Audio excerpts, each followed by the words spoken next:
এই এভরিওয়ান, কি অবস্থা সবার? Welcome back to another new video. আজকে একটা টপিক নিয়ে কথা বলার জন্য আপনাদের সাথে এসেছি। আমি লাস্ট খাগড়াছড়ি ব্লগটা আপলোড দিছি প্রায় ১ থেকে ১.৫ মাস আগে। এই সময়টার মধ্যে আমার সাথে কিছু ঘটনা ঘটছে। ঘটনাগুলো হচ্ছে যে আমি খুব রিসেন্ট একটা কোম্পানিতে জয়েন করি। সেইখানে মোটামুটি ১.৫ মাস জব করার পরে আমি অফিসে রিজাইন দিতে থাকি। আসলে মেইন কাহিনীটা হইছে ১.৫ মাস যাবৎ। আমি তো কন্টিনিউয়াসলি ব্লগ করার ট্রাই করতেছিলাম মাঝখানে। এর পাশাপাশি আমার একটা জব খুবই দরকার ছিল।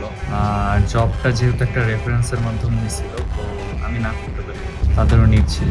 আমি জয়েন করি অ্যান্ড দেন জয়েন করার পরে জুলাইয়ের ২৬ তারিখ জয়েন করি, অগস্ট পুরা মাস করি অ্যান্ড সেপ্টেম্বরের ৯ তারিখ পর্যন্ত আমার ডিউটি হয় লাস্ট। তো আমি সেপ্টেম্বরের ৯ তারিখ করার ৯ তারিখ যখন আমাকে অফিস থেকে যাইতে পাঠাতো, কিছু এর মাঝখানে আমার অনেকদিন ওয়ার্ক ফ্রম হোম চলতেছিল, অফিস থেকে কোনো ডেস্ক পাইনি কাজ করার জন্য।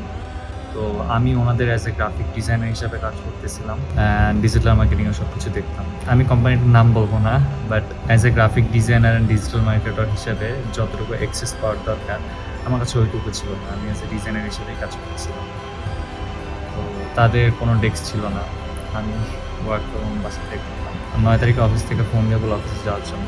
আমি যাই, অবভিয়াসলি একটা স্যালারির বিষয় আসে। তো এইখানে ওনাদের সাথে আমি ঝামেলা করিনি, যেহেতু রেফারেন্সের মাধ্যমে ছিল, বাট কিছু ঘটনা ঘটে যেটা আসলে জব লাইফে কেউ এক্সপেক্ট করে না। আমি তো আমার নিড ছিল দেখেই আমি এখানে জয়েন করছি, বা আমার কোনো কিছু একটা এক্সপেকটেশন ছিল। আর ওনার সাথে যেই কথাবার্তায় আমার জয়েন হয়েছে, সেই কথাবার্তা অনুযায়ী ওনারা আমার কাছে লাস্ট ওই স্যালারিটা দেয়নি। এটা হচ্ছে আসল ঘটনা।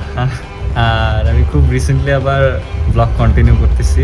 আমি মনে হয় না এই সিচুয়েশনটা ঘটার পরে আমি আর কোনো জবেই যাব, কোনো মানে আমার তো জব করার ইচ্ছা ছিল না, যেহেতু এটা রেফারেন্স। আমি একটা ব্লগও বানাইছিলাম যে আমি জব আর কন্টিনিউ করতেছি না, জব রিজাইন দিয়ে দিচ্ছি। তারপরে আমি এখানে জয়েন করলাম, একটা রেফারেন্স ছিল, ওনাদের নিড ছিল। আমারও এক্সপেকটেশন ছিল যেটা ওনাদের দেওয়ার কথা ছিল, তারা সেটা এই পেমেন্টটা করতে পারবে না।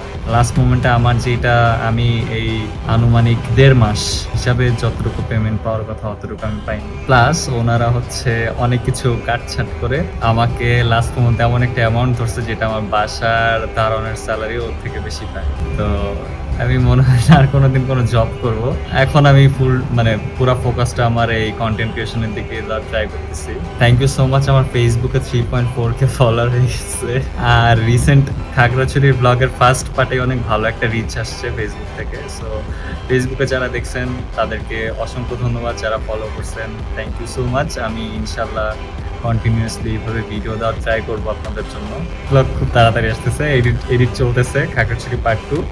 আর নেক্সটে আরও কয়েকটা ভিডিও আসবে সামনে। আপাতত কয়েকদিন কোনো ভিডিও করব না, এই মান্থে আর কোনো ব্লগ আসবে না, কারণ একটু আব্বু অসুস্থ, বাসার সিচুয়েশন একটু অন্যরকম। সো একটু দৌড়াদৌড়ির মধ্যেই খুব ব্যস্ত সময় যাচ্ছে। কন্টিনিউ করব মেবি নেক্সট মান্থ থেকে, আল্লাহ যদি চায়। বাদ বাকি সব আপনাদের সাপোর্ট অ্যান্ড ভালোবাসার প্রয়োজন।